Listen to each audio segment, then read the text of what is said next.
is Anna Kimani. I'm back again for today's session, and in today's session I'll be exploring and discussing into depth on an area under special educational needs, or SEN. Again, I'll be looking in an area under special educational needs, or SEN, and I'll be looking at ADHD and ADD.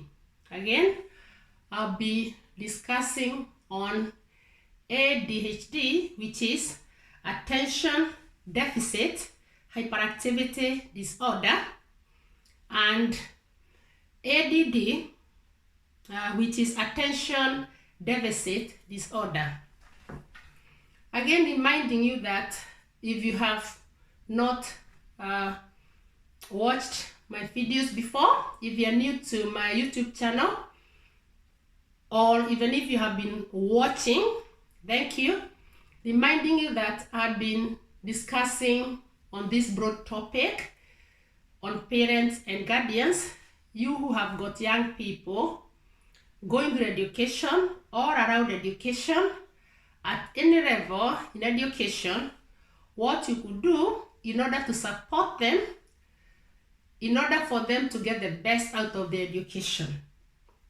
I've also been addressing the young people at all ages, at all levels in education, on what you could do in order to make outstanding progress in your all-around education.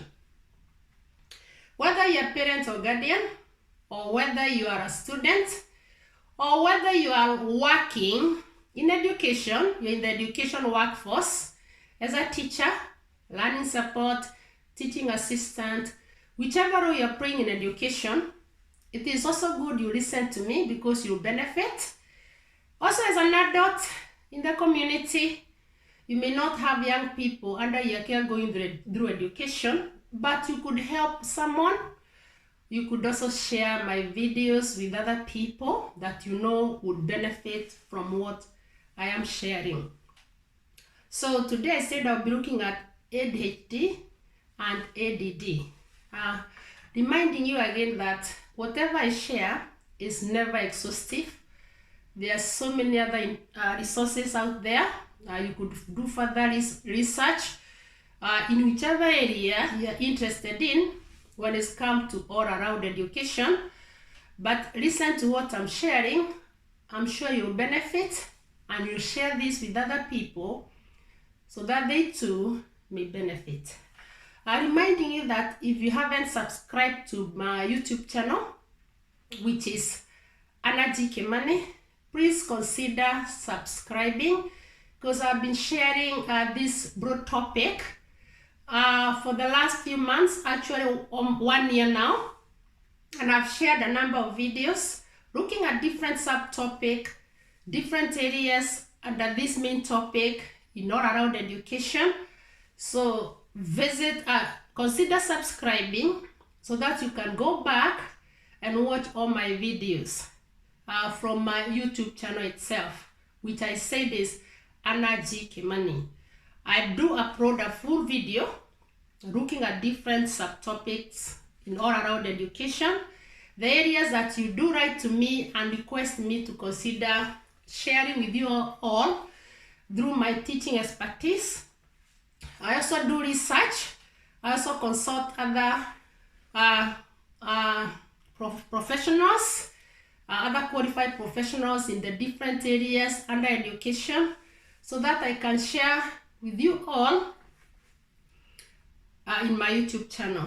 So consider subscribing so that once I upload the full video, of which I do once a month, looking at different subtopic, different sub area, you can go back and watch those videos.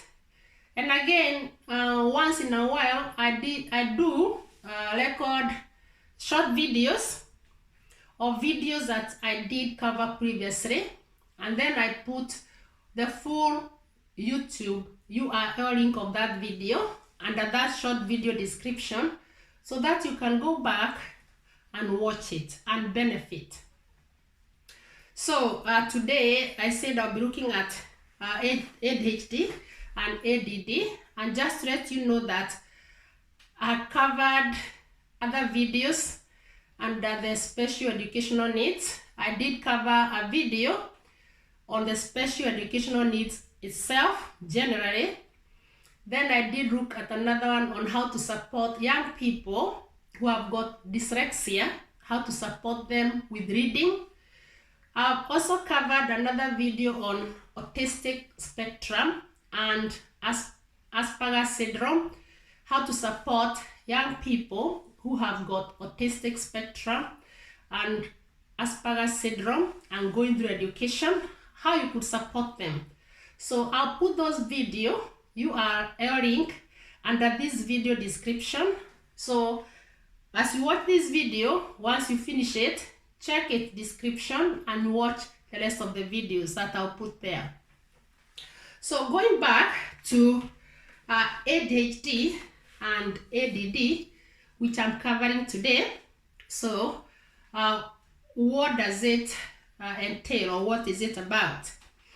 Attention deficit hyperactivity disorder, which is ADHD, is a group of behavioral symptoms that include inattentiveness, hyperactivity, and impulsiveness.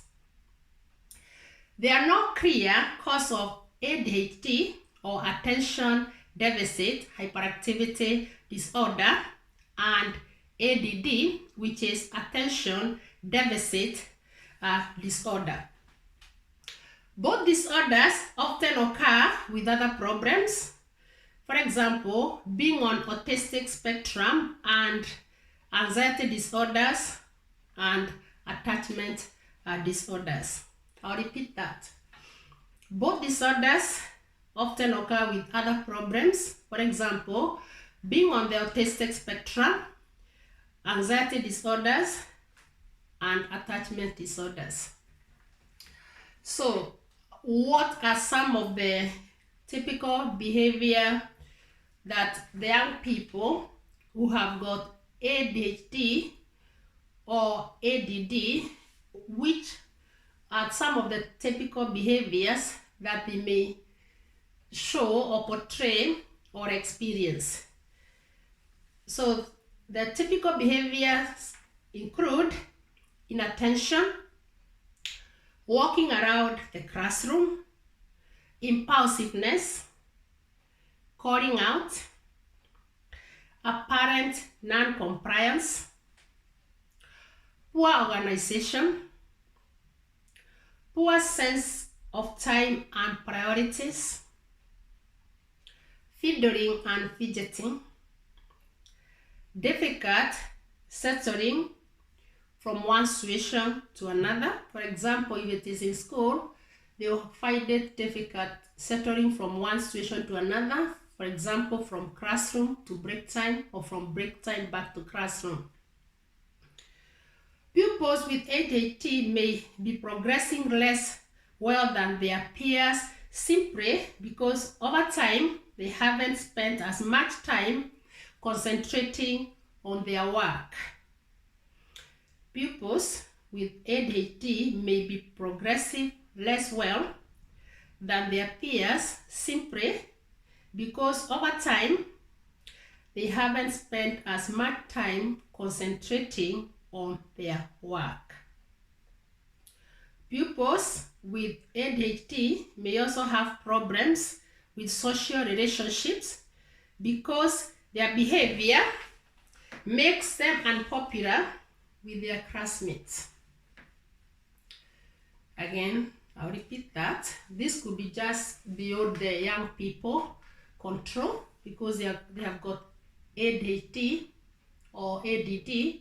However, because of that, pupils with ADHD may also have problems with social relationships because their behavior makes them unpopular with their classmates.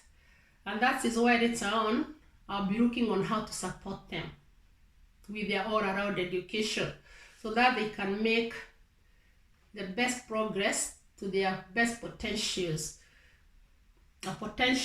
when it comes to their all-around education. person with ADHD may have a short attention span and be easily distracted, make careless mistakes, appear to be forgetful or lose things, be unable to stick to tasks which are time consuming, that is, if the task is taking so long, appear to be unable to listen or follow instructions, constantly change activity or task, have difficulty organizing tasks, be unable to sit still even in calm environments, lack fine motor skills, for example, may have poor handwriting, constantly fidgeting, I did mention that, be unable to concentrate during tasks, talk excessively, be unable to wait for their turn, act without thinking or paying much attention to what they are doing, interrupt conversations. That means that as a teacher you could be teaching and then they just interrupt the conversation when you're teaching or any other conversation, have little or no sense of danger. That's why they need to be taken care of in order to keep them safe. Start tasks without finishing old ones. Poor organizations, and they might often get out of their seat. So I have explained into details, and I said it's not exhaustive. Some of the behavior that the young people who have got ADHD or ADD, some of the typical behaviors that they could be experiencing or going through. And again, I said it's not exhaustive. You could get help and get to know more if you do further research or talk to other qualified personnel who are qualified in this area. And just to remind you that, as I said, I've spoken to specialists when it's come to special educational needs. Here in the UK, or to be specific, in England and generally in the United Kingdom, every school has got a specialized trained teacher known as SENICO, Special Educational Needs and Disability Coordinator, who look into how to help the rest of the teachers on how to support pupils or young people or students who have got special educational needs. So I have taken time to speak to SENICO, a number of SENICO from different schools. They are specially trained in this area when it comes to special educational needs. I've also spoken to qualified school counselors when it comes to these areas. And as I promised you that I'll share my expertise in teaching with all of you, and when I need to do further research, I'll do it. And I have done that. And that is why some of you, when you asked me to look into this area, different areas under special educational needs, I did ask you to be patient because it takes time to get hold of SENICO or qualified school counselors in schools because they are quite busy.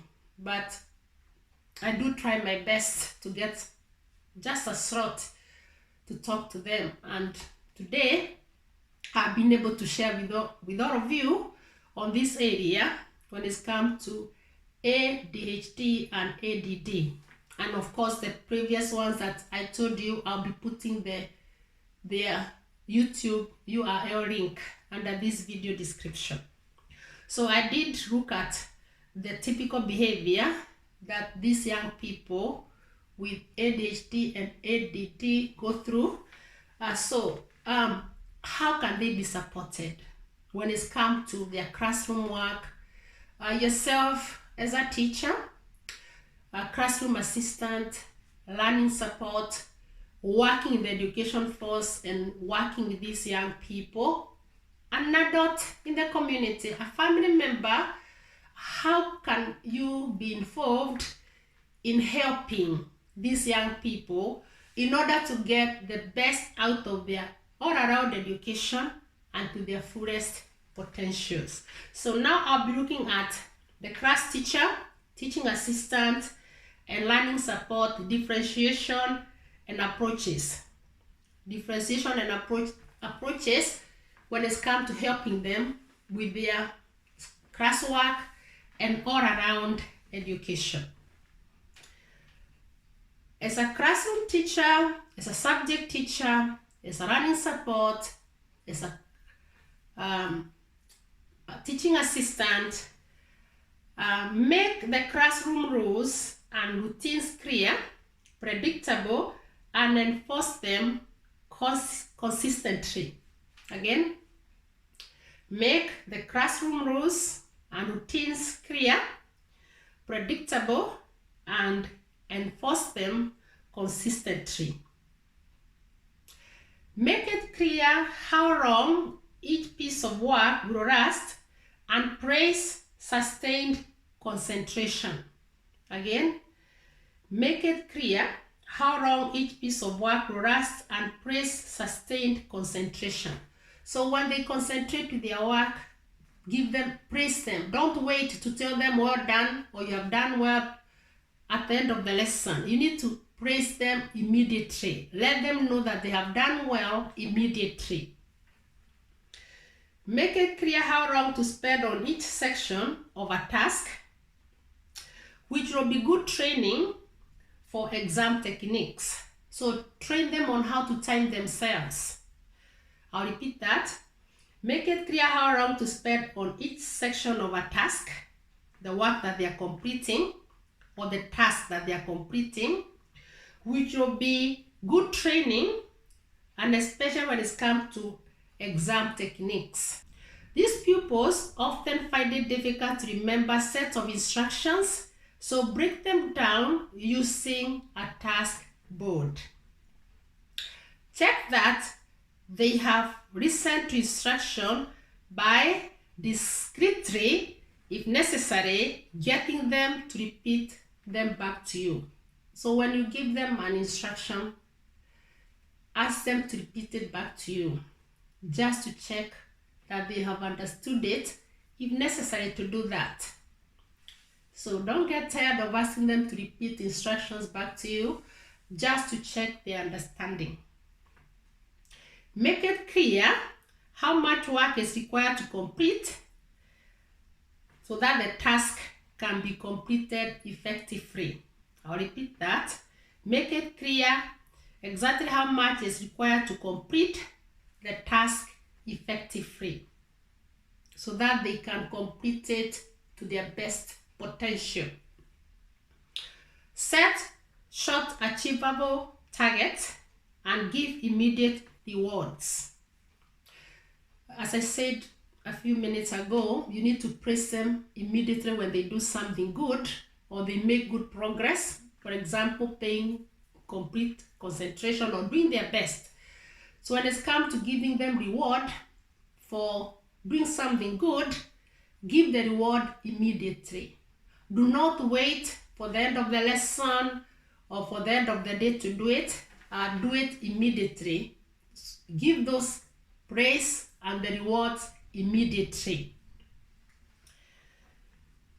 Give them something to do. Don't just ask them to read, ask them to highlight for a purpose.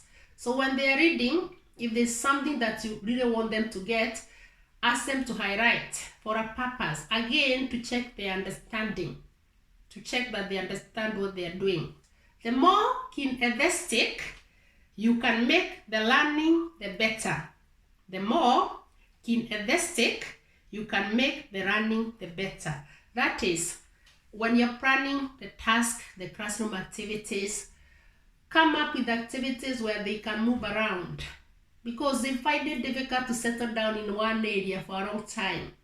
So try to make the activities more kinesthetic, where they can be able to move around and For example, you can put some worksheet on the wall where they can go around reading and completing maybe a table or a task as they are reading around the classroom, or set the task in different tables if possible. That is depending on the setting that you have got. Do your best and make your planning the activities more kinesthetic. Chunk down teacher's task and divide the lessons into more sections if possible. Try and divide the lesson into small sections if possible. And in these sections, it could be different way of planning. It could be visual, it could be audio, it could be kinesthetic, as explained before, where they can move around so that they are not settled in one area for a long time. They are not seated down for a long time, to try and help them so that they can concentrate more. If calling out is a problem, that is in the classroom, if calling out is a problem, consider the regular use of mean whiteboards to develop the pupil's self-control. If they are calling out a lot in the classroom, and if that is a problem, consider the regular use of mini whiteboards to develop the pupil's self-control. Engage with appropriate humor if the pupil understands. That is, try to make teaching and learning fun. Add some humor to your teaching. When you're teaching, add some humor to it. Make it more fun so that they can find it interesting and be able to settle down and concentrate. Make eye contact when giving instructions. When you're giving the instructions to young people who have got ADHD or ADD, do your best and make eye contact when giving instructions all the time. And again, to keep them safe, you need to make sure that there's that eye contact. You're looking at them all the time. Use hand gestures to remind students of expectations where possible. Use hand gestures to remind students of expectations where possible. Speak to students on one-to-one discreetly if they are not doing what you expect. Speak to students on one-to-one discreetly if they are not doing what you expect. You could ask them maybe to step out and you speak to them. When you are checking inside the classroom, remember your presence in the whole classroom as a teacher has to be there. So even if you're speaking to them, maybe next to them or outside door, one foot inside the classroom, the other foot outside. So you're talking to the student and you can see the rest of the classroom, what is going on. So do that if you have to speak to them one-to-one if they're not following your instructions or what you expect them to do. Ensure students have written homework down and encourage them to start it on the same day. So if you give homework, ensure they have written it down, explain it, remind them to do it on the same day when they get home because they tend to forget. Check in on students regularly, especially through extended tasks or projects. In the classroom, check on them regularly, and especially if it is an extended task or project. Ensure students have a clear role when working in groups. Ensure that they have got clear roles that they are playing when they are working in groups or when they are working in pair with other students or with another student. Build a positive relationship with their parents. Inform the parent of the positives. So when they do well, remember what I said about praise and rewards. When they do well because they like it, it encourages them.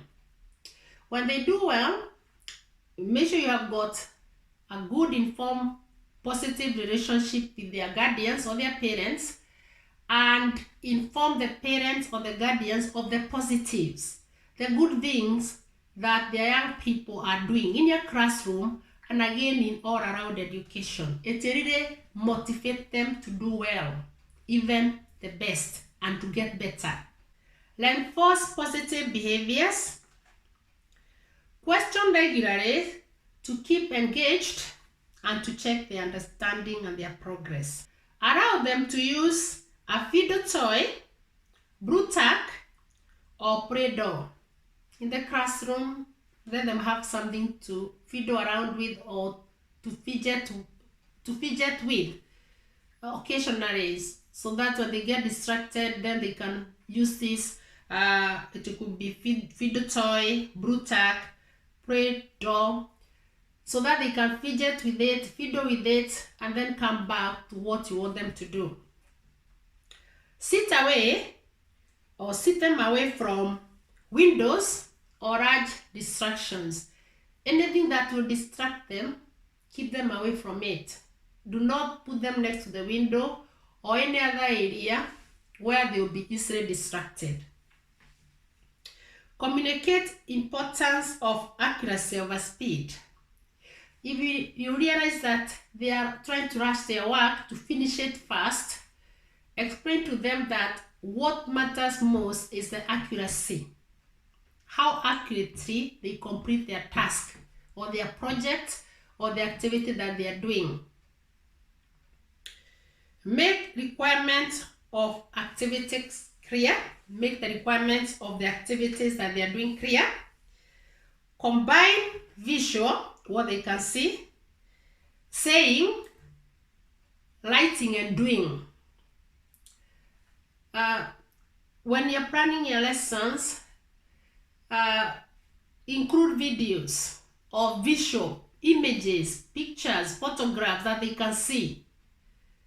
Something visual could be video where they are watching, they are listening, could be images, photographs where they can see. So combine that when you're planning your lessons or the activities or the task.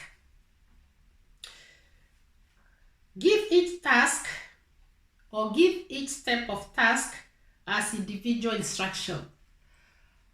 Do not expect that you tell them that this is what you are doing and then walk away. No, you have to give each step of each instruction and make it clear.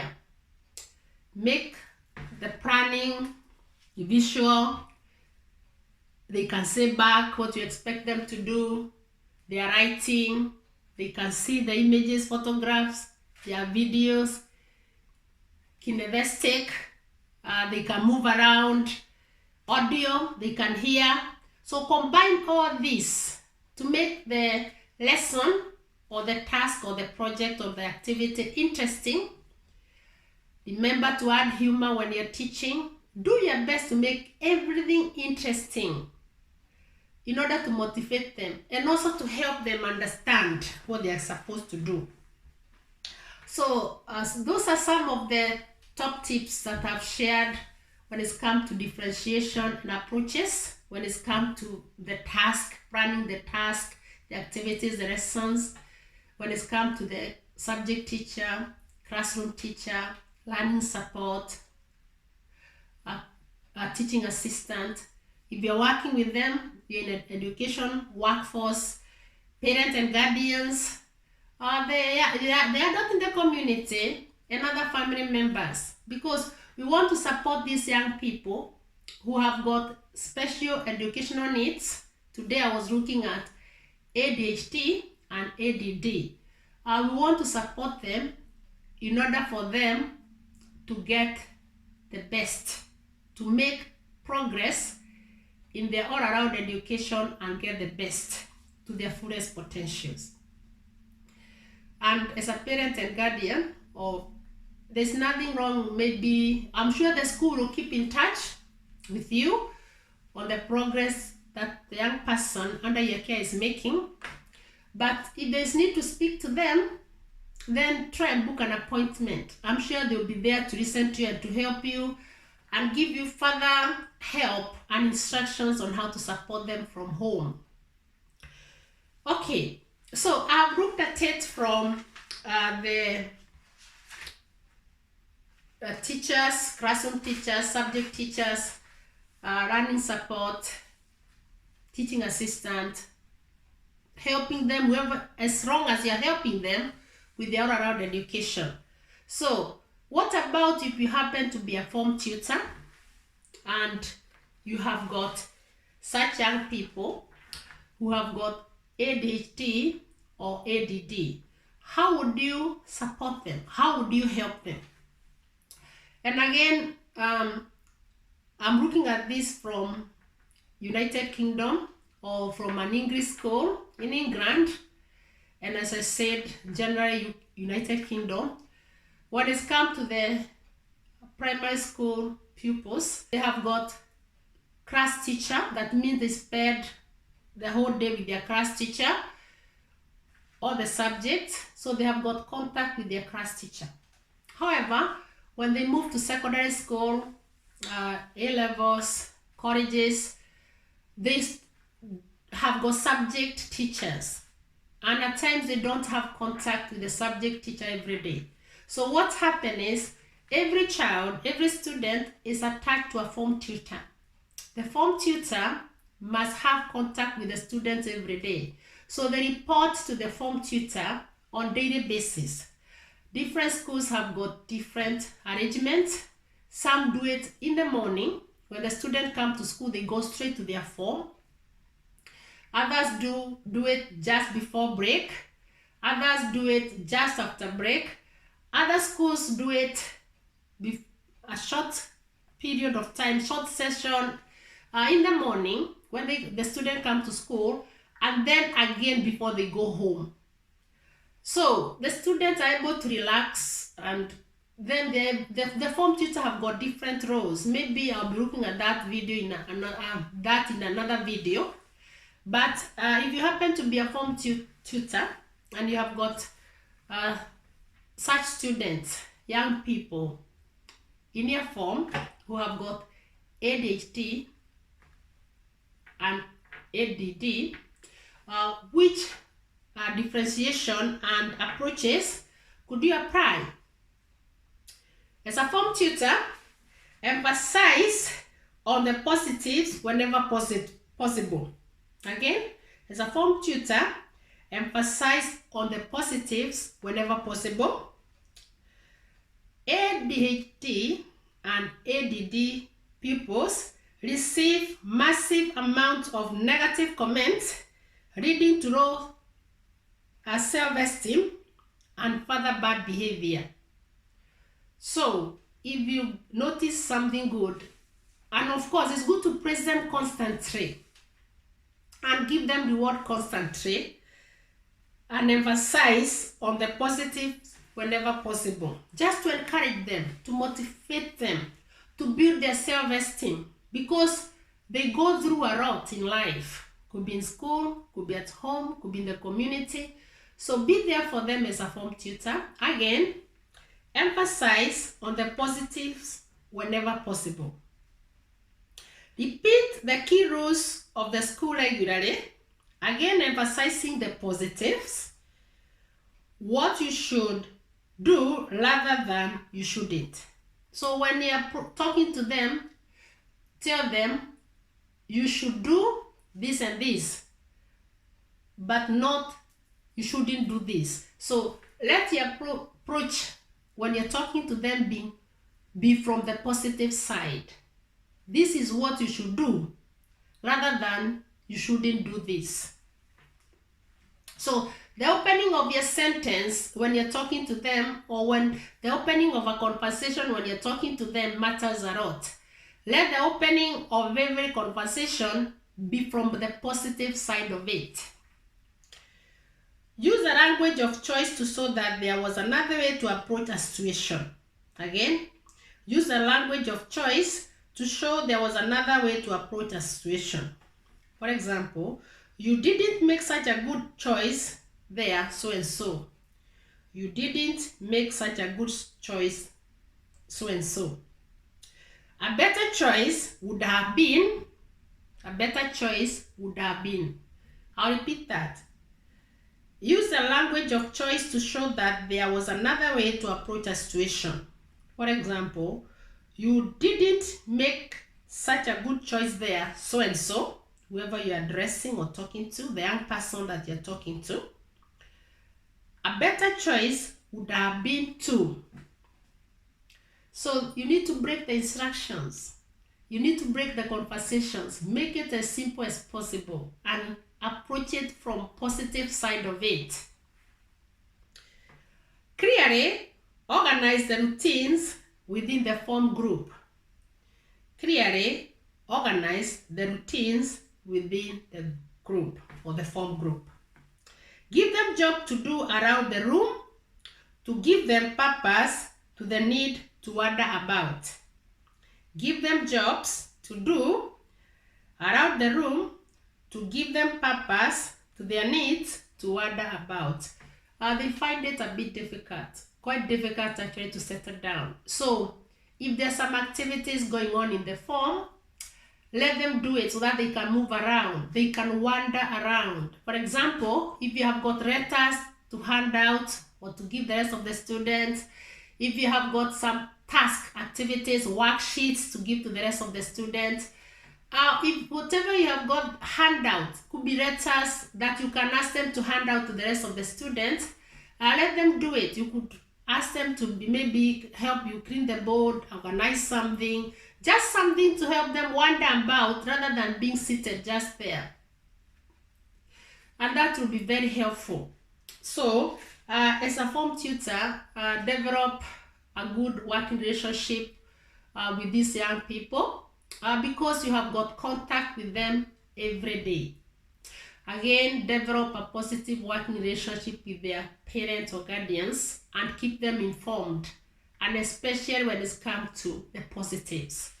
And for you parents and guardians, whenever you get positives from the young people, your young people, class teachers, could be learning support, teaching assistants, other workforce within the school, remember to praise them as well at home. Tell them, I was told this and this and I'm happy about that, well done. And also at home, whenever they do something good, praise them, give them the reward. Do the best in order for them to encourage them, to motivate them, help them feel encouraged so that they can get the best out of their all-around education and make the best and outstanding progress. Again, reminding is Anna Kemani. Today I've been looking at ADHD and ADD. As I told you that, and I've always reminded you that whatever I discuss and share with you through my YouTube channel is not exhaustive. Do further research, get more information, and combine with what you knew before and what I've shared today. Remember to share with other people my video once you get it. And reminding you that if you haven't subscribed to my YouTube channel, which is Anna G. Kemani, please consider subscribing. And once you subscribe, remember to hit the bell so that you can be getting notifications once I upload a new video. Once I upload a new video and you are subscribed, then you'll be able to get it. You won't miss it. And again, you can always get back to my YouTube channel and watch all the rest of the videos and you'll benefit. So consider subscribing as a parent or guardian, as a student at any level in education, working in school, working under education settings, as an adult in the community, etc. Let us do our best across the whole world so that the young people may make or can make the best progress in their all-around education. I've got a passion for education, and that is why I take time to share with you all on my YouTube channel as a parent or guardian, as a student, or as an adult. All of us across the whole world, on how to support the young people. Please visit my website, which is annagkimanipublications.com. I've shared a lot there. There are many resources there in form of books, audiobooks, ebooks, paperback. Order these resources, they'll be very helpful. There are some very good student diaries there which are open. You can use them at any time of the year. And they'll help the young people in planning themselves. Consider placing an order on those resources. Still there on my website, there's a playlist. Go back and watch all the videos that I've been uploading, and I'll continue uploading by God's grace. Still there on my website, there's a chat box. Please consider getting in touch with me. Let me know any other area that you would want me to look into. And I'll do my best. I'll share my teaching expertise, and I'll do further research where it is needful. Follow me on my Facebook page, which is Excellence in Education Progress. I've shared a lot there. You can also write to me through my Facebook, and I'll get your request or the areas that you want me to look into. Why not drop me an email? And well done to those of you who have been dropping emails to me and telling me to look into these different areas. My email is akimanipublications@gmail.com. Again, my email is akimanipublications@gmail.com. Get in touch and let me know how else or other areas that I should share with you all. And I'll look into that. I'll share my teaching expertise. I'll do further research where it's needful, and I'll share with you all through my YouTube channel by uploading videos. Remember to give me positive comments. They do encourage me. And again, give me some likes. They encourage me. They motivate me to continue doing it. Thank you for your time. I do appreciate it. And I'm looking forward into meeting you in the next video. Goodbye for now.